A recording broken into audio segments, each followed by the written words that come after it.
আপনারা টাইটানিক জাহাজের নাম শুনেছেন? টাইটানিক জাহাজের 8 গুণ 10 গুণ বড় একটা জাহাজ আছে, আইকন অফ দ্য সি। আমি দেখে এসেছি। রয়্যাল ক্যারিবিয়ান দেখে এসেছি। সাগরের সামনে জেটিতে যখন দাঁড়ালাম, জাহাজটা যখন যায়, আমার মনে হচ্ছে একটা শহর, পুরো একটা শহর মনে হয় পানির উপর দিয়ে ভেসে যাচ্ছে। পড়েন সুবহানাল্লাহ। এই যে আইকন অফ দ্য সি, এই জাহাজটা, এটার ভেতরে স্টেডিয়াম আছে, সুইমিং পুল আছে, রেস্টুরেন্ট আছে, 3000 4000 রুম বিশিষ্ট, কক্ষ বিশিষ্ট হোটেল আছে।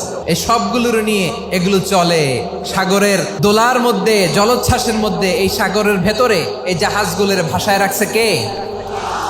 এই যে বাংলাদেশে যে গাড়িগুলো চালান, বেশিরভাগ গাড়ি আসে কিন্তু জাপান থেকে। হাজার হাজার গাড়ি একটা জাহাজ বহন করতে পারে। সূরাত বনী ইসরাইলের এই চমৎকার আয়াতের ভেতরে আল্লাহ তাআলা বেসিকলি মানব জাতির প্রতি তার 4টি স্পেশাল অনুগ্রহের কথা বলেছেন। 2 নম্বর অংশ আল্লাহ তাআলা বললেন, ওয়া হামালনাহুম ফিল বাররি ওয়াল বাহর, স্থলে এবং সমুদ্রে আমি তাদের জন্য চলাচলের বাহন দিয়েছি। সুবহানাল্লাহ।